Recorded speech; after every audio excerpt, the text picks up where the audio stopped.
Hi, welcome to this episode of the Mitchell File. I'm your host, Roosevelt Mitchell III. Today, I'm joined by my old college buddy, a great counselor, my sorority sister, Miss Ashley Burkett. What's going on, Ashley? Nothing much. How are you? Thank you for having me. Thank you so much for joining me. I'm doing well.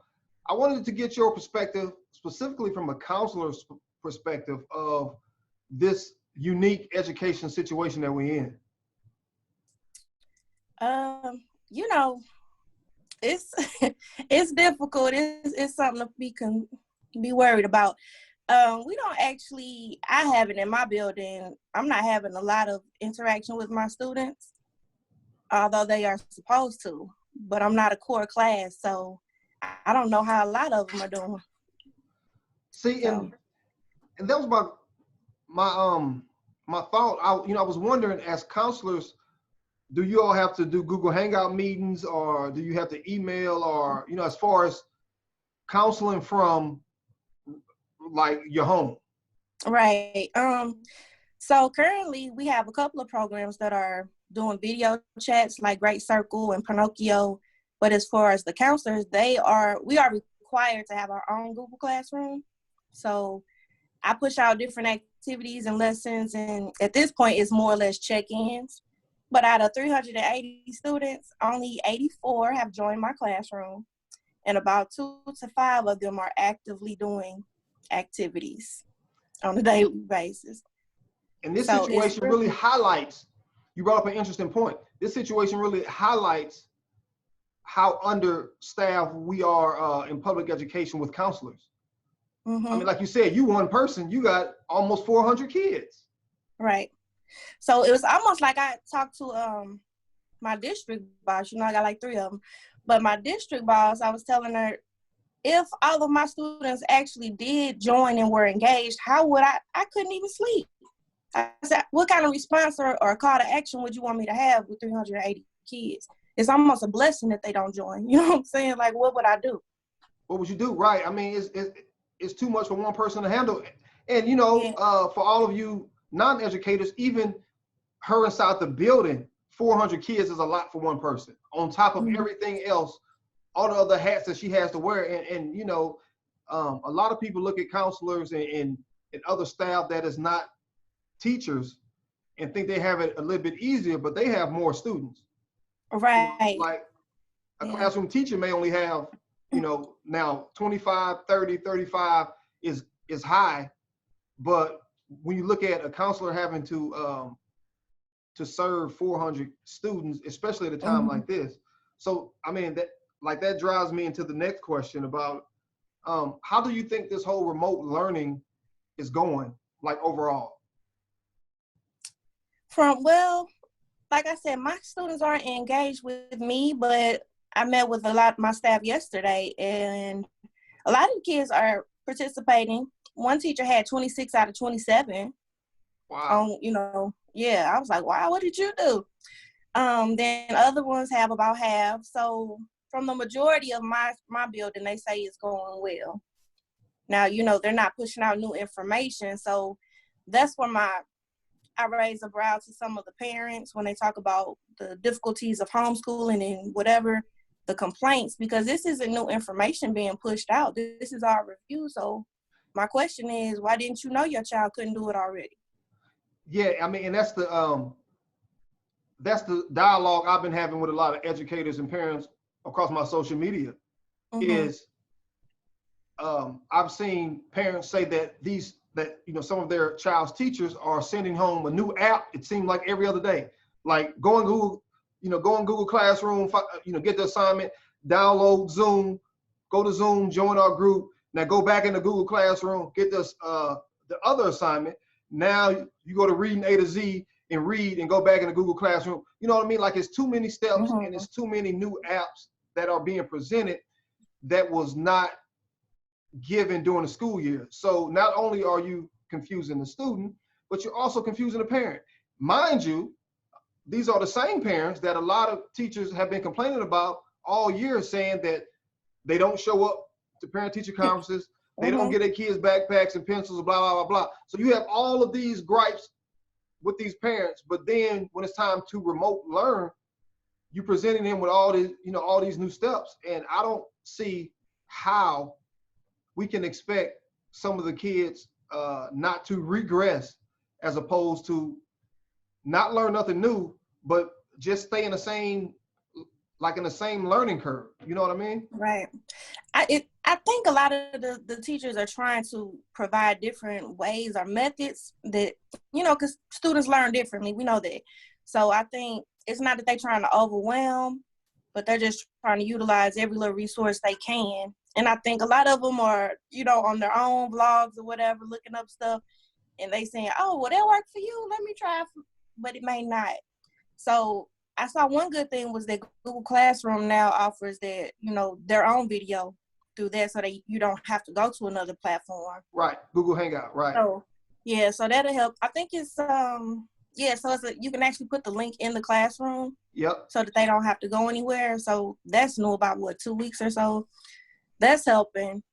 But I'm with you on the sense that you can't expect the parent to jump in and help them figure it out, because they haven't been doing that all year already. All along. Yeah. Exactly. So can you imagine, and I want to get your opinion about this. Can you imagine how education or school buildings would look if all the schools go back to school in August, right? Because here's my 2 cents. I'm thinking kids been out of school since, for 5 months, since March, in August, right? Like if they go, in August, they hadn't been inside a classroom, none of that daily structure. You and I both know remote learning is maybe 2 or 3 hours a day, as opposed to a child being inside of a building for 8 hours, So I'm thinking, with having to catch kids up that first semester of next year, and then trying to prep them for the state and district tests, I think it may be one of the hardest years for teachers across the entire country, like maybe in a long, long time. Yeah, I agree. On one hand, it's like, this year what they're missing is just a review, because we know this, a lot of non-educators don't, but most learning takes place in second and third quarter. Quarter one is review anyway, and getting acclimated to the building, to the school, whatever, the new teacher. And then you have quarter four, where you're just doing test review for the most part, learning maybe 1 or 2, I ain't gonna put a number on it, but learning a few new things just to make sure you are totally prepped for the test. And then it's fun month. We kick it in May a lot of times. So I don't feel like this break is going to impact what they've learned. I feel like it's going to impact the behavior more than the academics. If they didn't know it before March, they didn't know it to begin with. So I don't want people thinking, I guess I disagree with the idea that our students are suffering academically because of the quarantine. They're not. They were already suffering if they're suffering now. Exactly. Right. I mean, because we can even, pull data to support how many students who are reading on grade level. I mean, so that's why I think, again, when you juxtapose that stat with the other stat of some students are at home with parents who are not going to make them get on those apps or read or do any of those things, the gap is only getting wider. So now when we go back, and all the students probably will be pushed to the next grade, right? Because of this whole situation, it's not right to hold them back because it's not their fault. So now everybody being pushed to the next grade. And the state, they don't want to hear about the quarantine last year. All they want is results come next May. All right. Yeah. So, I mean, I just think it's just going to be in a rough place, because again, that behavior, trying to get them back into the mode of being at school for 6.5, 7 hours a day is going to be rough.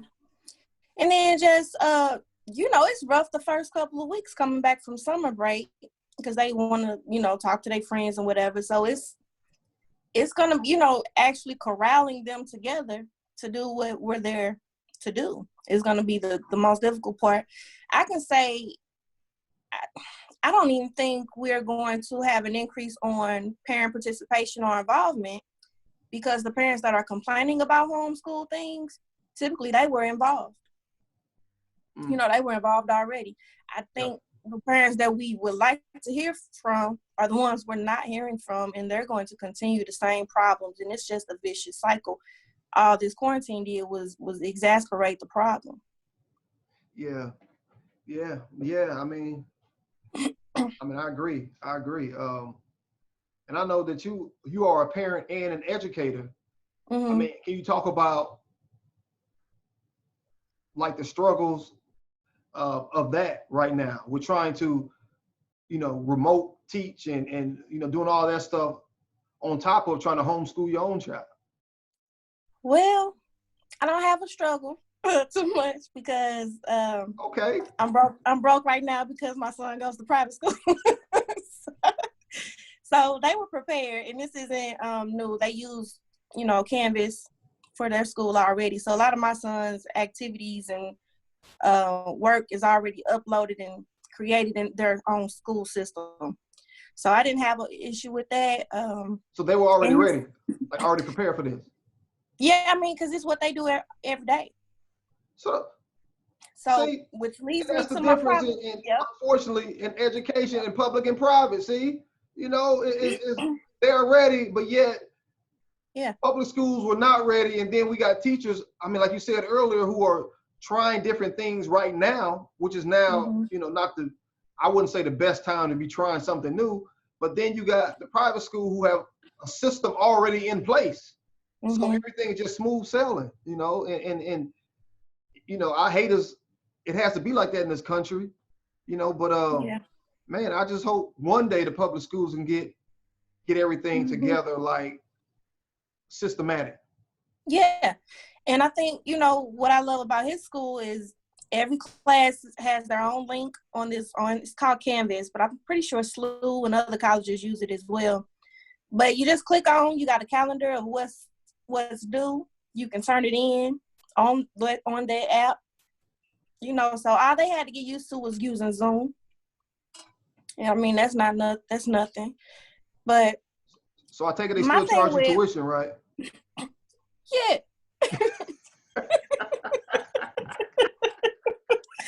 We had an issue about that too. We was gonna question it, but the teachers are working. So that's fair. But but shut up. But with that technology piece, my concern was our students, if they're sorry, did they go? Okay, so if their teacher wasn't already using Google Classroom, we had half a day, really a day and a half to get students used to using that. And not even that. We came in, that decision was made over the weekend in March. We came to school on the 16th. Students had a half a day because they wanted to do PD, the other half for teachers to get them used to Google Classroom. Students came back on that Tuesday, but they didn't have access to their Chromebooks. Why? Because they were getting labeled and tagged and ready to be dispersed. Mm-hmm. So they didn't get trained on how to use it. All of my third graders are turning things in, or the ones that are, they turn things in and there's nothing there because they don't know how. So I just think it was a rush job. We weren't prepared.